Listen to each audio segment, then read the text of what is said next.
Good evening, everybody. Welcome remotely to Esher College Maths Department. I'm absolutely delighted that you've joined the meeting. It's very nice to not see you, so to speak. Please do feel free, because this is your session. Please do feel free to drop your questions into the chat box, and then hopefully I'll pick them up as we're going through. And some students will be joining us also, so you'll be able to hear some of their responses to your questions if you wish to ask them anything at all. So please do think of questions you'd like to ask us, and by all means drop them into the chat box.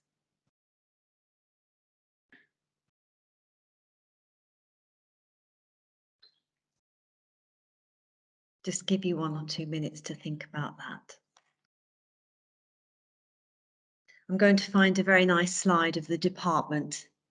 All the teachers that we have, they're exceptionally dedicated, very professional, and superbly well qualified, and they just really love maths and the teaching of it, its pedagogy. So we have a question here: how difficult is the maths course compared to GCSE? Is that right? Yes, I think, everybody speaks of this jump up from GCSE to A level. You're right, it is quite significant, but we do, try to ease you in. We make sure that we give you a bridging unit, an induction to the subject, and it's very much work that you would have had prior knowledge of from GCSE, and we build on that. So we do try to ease you in. We set an initial assignment so that you can, brush up over the summer, because it's very easy, I suppose, to forget some things over the long summer break. But we hope that you keep in practice with your maths, and then you should be ready to join us. So we do spend time on, say, coordinate geometry, quadratics, things that you are already familiar with. And of course, there will be that uplift, that additional challenge as well. So thank you for that question. It was a good one. Yes, so for the A-level maths course, the question is, what are the required grades? We would like to see at least a grade 6 at GCSE. Obviously, you want to do the best that you possibly can at GCSE to provide yourself with the best foundation for this subject. So I would say, if you're predicted a 6, you push it on, aim for that 7. If you're predicted a 7, push it on that 8. Really try and excel in maths at GCSE. It will stand you in good stead. Yes, how many groups are there in maths? Good question. I mean, we are a very large department. We've got over 500 students on maths courses. So it's busy, it's thriving. The students really enjoy their maths here. So I would say in 6-1, so currently this year we have 10 to 11 groups. We had 11 last year. I think, yes, we've got 10 groups this year. Or is it 11? Now you've maybe 10 or 11 groups of, say, 20 in each. Yes, and so that's lower 6, yeah, 6-1. How much different is further mathematics from mathematics? Yes, I mean, it is different. I think that's the key word.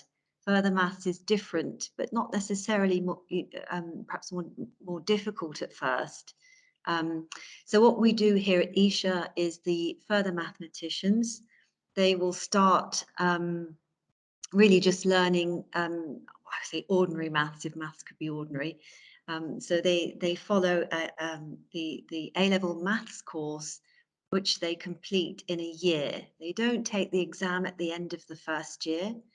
We wait, and they will sit the exam alongside all their other subjects in the summer of the following year, so year 2. So they complete their A-level content, and they build up all those necessary skills so that they move on then to further maths. They start that in the summer and then move on to the full A-level in further maths in year 2. Yeah, the main difference in further maths and maths. Yeah, I mean, there's lots of calculus. You've mentioned that there in your message. Yes, there's a lot of methods in calculus. So if you already have had experience of perhaps differentiation, if you're doing maybe some further maths already at GCSE, so level 2, at a level 2 stage, yeah, be prepared to build on that, not just in maths, but in further maths as well. But you'll also meet different types of number, like complex numbers. There'll be other things that, perhaps you won't meet ordinarily, matrices, for example. And you also extend your differential equations and other methods in calculus, which I mentioned already. So it's very exciting. Yeah. Oh, polar coordinates as well. Yes, that's a very good one too. Whereas in A-level maths, it would be pretty much Cartesian coordinates. Okay. Yeah, so how many students are taught in a maths lesson? So we have numbers of approximately 20 in each group. So that's a good number. It enables you to work in groups and also rotate and work with other people within that group. A lot of the work that we do is on whiteboards, like the one behind me here. I don't know if you can see. And the students work collaboratively on problems, writing on the boards, and the teachers will go around and give their feedback and guide them through if necessary. But we're all very careful not to steal the struggle as teachers. You have to grapple with the problems and get there yourselves. Do you have to have studied advanced maths at GCSE to manage further maths at A-level? No, but we would say for further maths, you want to have a high grade at GCSE. So you really want to push your understanding to its maximum level at GCSE, make sure you tackle all the algebra, and really aim for that 9. So if you're on the way, so you're sort of grade 7 to grade 8, we certainly would welcome you, but do push it as far as you possibly can, and that will really aid your transition if you are interested in further maths. Do we have homework? Yes, we set 2 homeworks every single week. We have course leaders here and they set a homework, and your class teacher will set one also.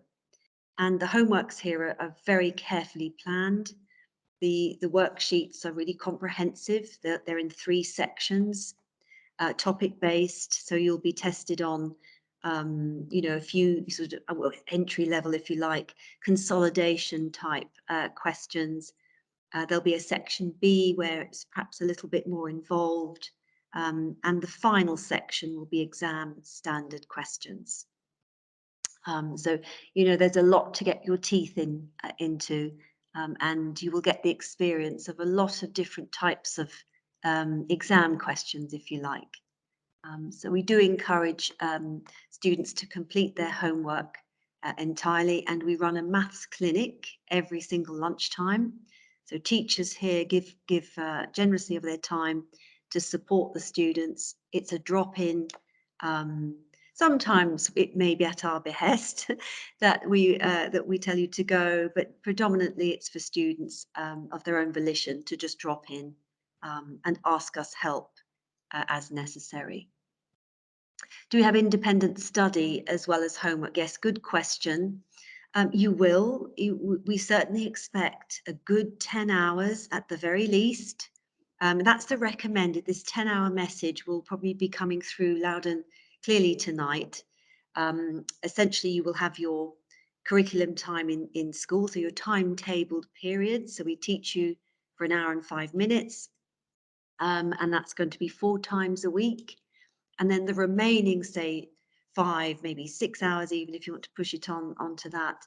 We'll expect you, obviously to do those 2 assignments that I mentioned already, and any other independent work that you would like. The independent work, we do actually support you in that we would provide enrichment. We've got Bob here who runs a puzzle every week and goes through it. There's an exposition of that on a Friday. We obviously take part in math challenges. So there's a lot going on for students. And we certainly can help you fill your time in that respect. So yeah, if you take further, yes, that's right. So it's back to you're very interested in the further maths tonight. That's excellent. Thank you for all your questions in that way. Yes, the further maths is your 4th option. We strongly recommend that students who are taking further maths take it as that 4th. And the reason is obviously maths and further maths make up 2 of your A-level choices. So, you can imagine that is, enriching your choices in a biased way, perhaps towards the maths.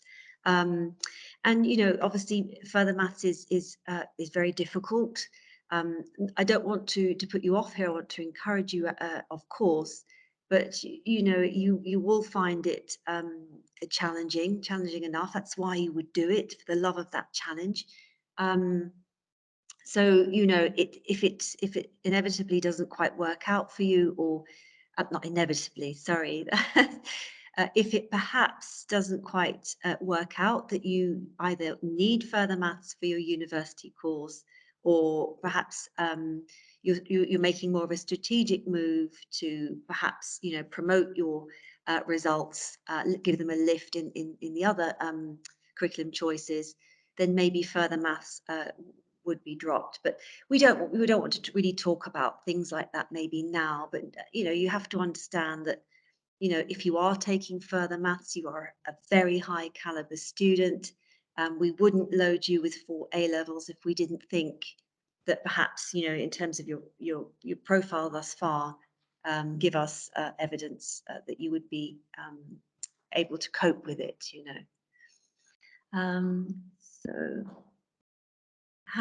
so if you only get a 6 at GCSE, will you struggle at A level? I mean, there's this natural struggle that we would like to see happen with any kind of maths learning, and that's a good struggle, if you see what I mean. What is perhaps not so good is when there's lots of gaps in prior knowledge, and that can happen for all sorts of reasons.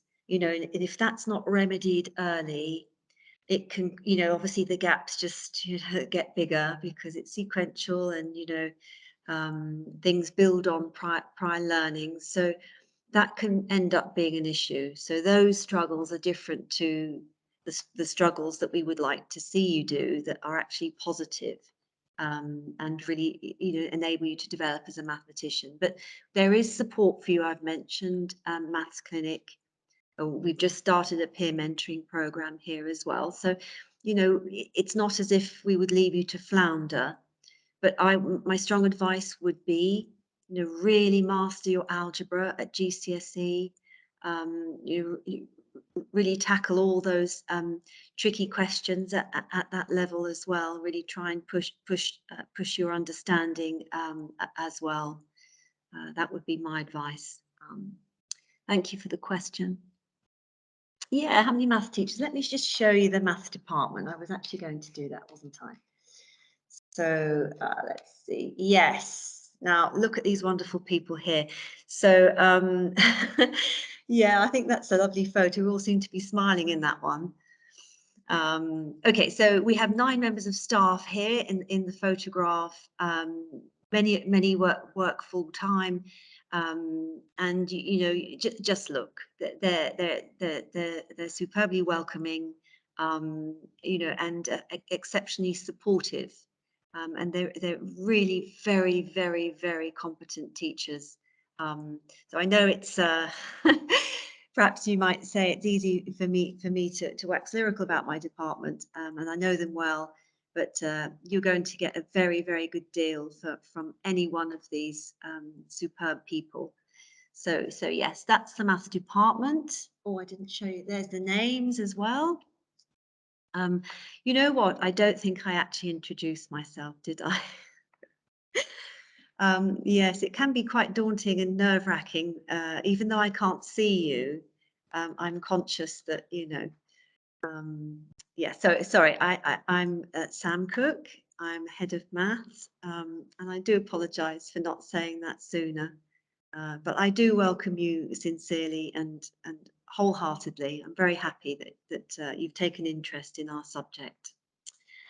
Okay, so are there lots of different equations to learn, and will they be on the A-level paper? There's not so much really in the way of equations to learn. What you need to be very good at is the application of your maths. So there's obviously techniques that we'll need to teach. There's lots of identities that you need to use. There will be some standard results in your calculus, and there is a formula booklet. So Exhibit A here. And in that formula booklet, which is provided to you in the exam, you'll find lots of, useful results in there that you can use. The binomial expansion, for example, some of you may have met that already, will be in there. So yes, there is a formula booklet, yes.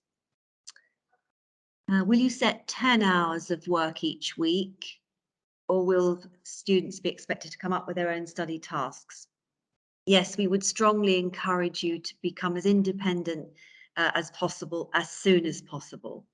There's a very, very strong correlation, more so than really with anything else regarding your progress. So if you can get into and make it a habit, make it a very good habit, an excellent habit, to do that extra bit, we can certainly guide you with that, as I've mentioned already. There's plenty to extend you here, to enrich you here. And also we have those wonderful worksheets that we set each week.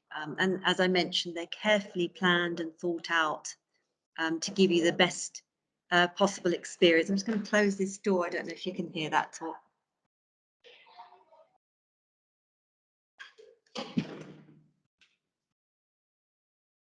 Okay, sorry about that. So yes, we would expect that minimum of 10 hours to be spent on maths each week, but that includes your curriculum time. So that would be your timetabled lessons. So that's going to account for over, 4 hours, because each of an hour and 5. So that's easy maths to do. And then obviously the remaining hours would be spent on your homework. It may include your visits to maths clinic as well, for example, but anything extra that you do on top of that, yes.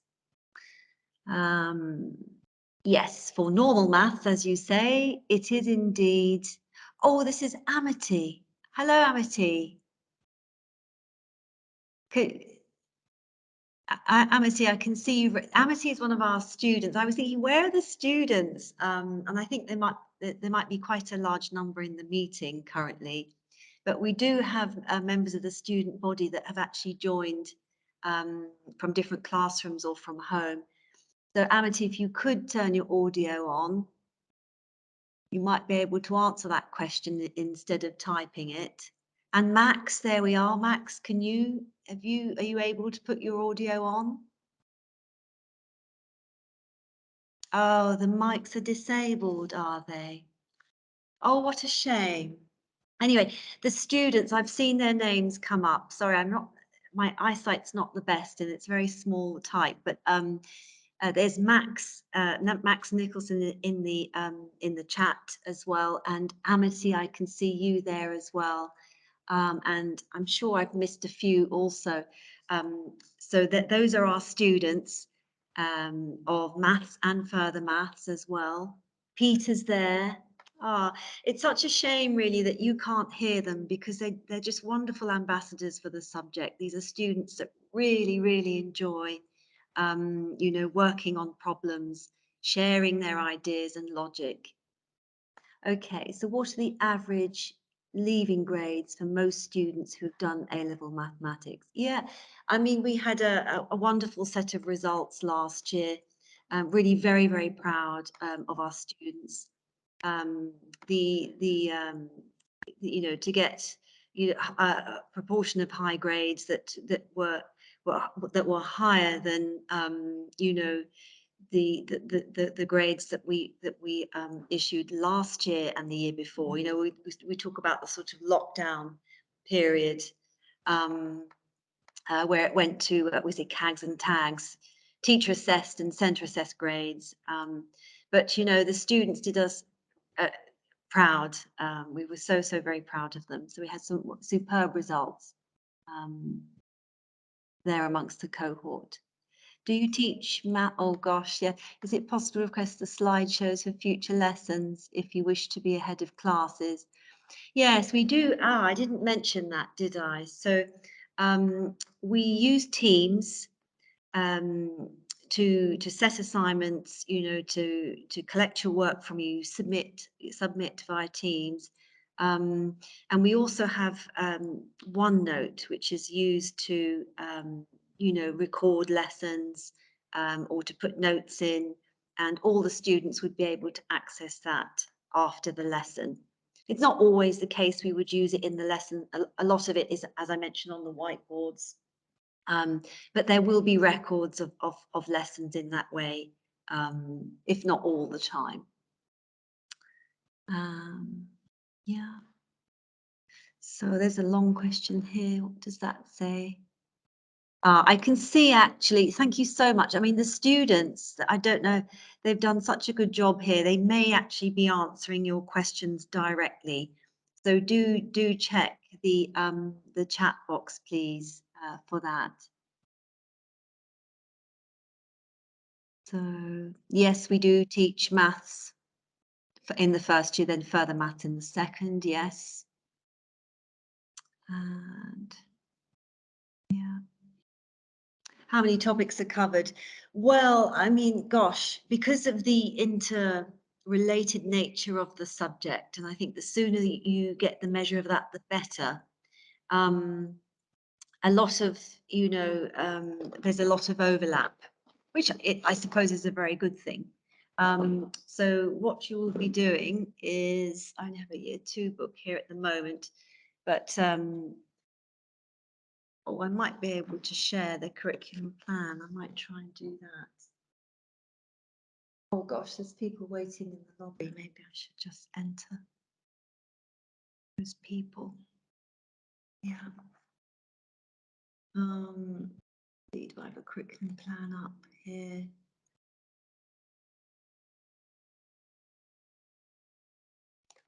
Ah, this is an example. I mean, it's going to be very, very small. I'm not quite sure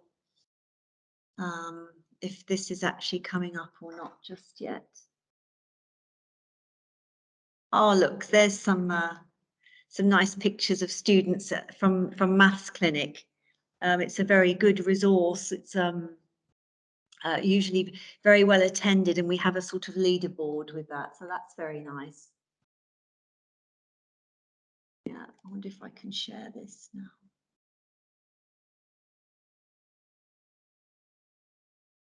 Thinking and doing at the same time. Now this is going to be very, very small, but it is supposed to be a summary.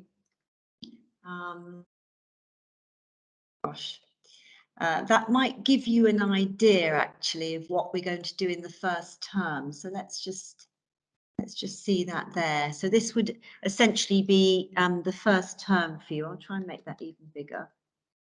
So you can see how you know, a lot of these topics will be those that you study already at GCSE.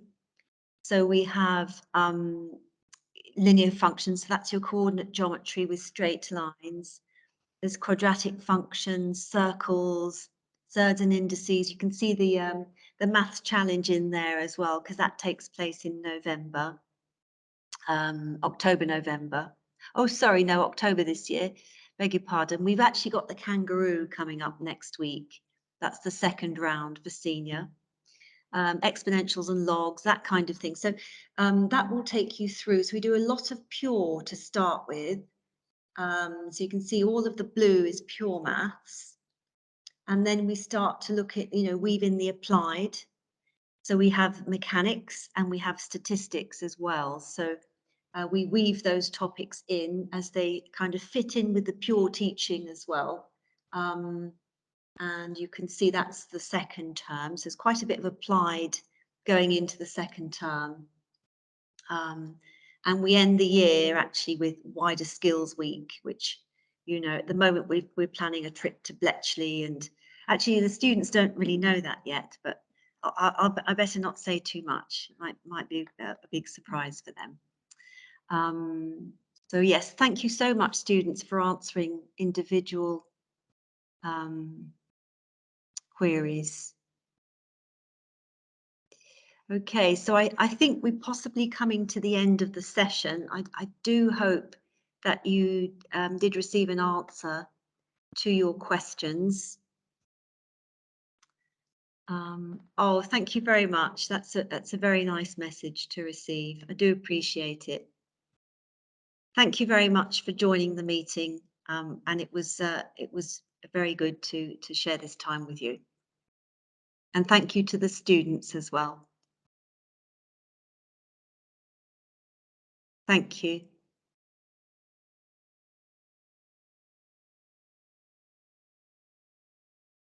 Oh, that's very kind. Thank you.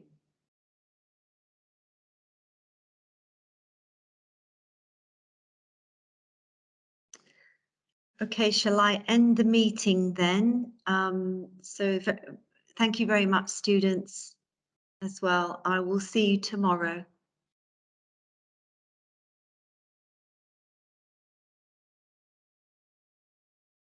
Thank you very much.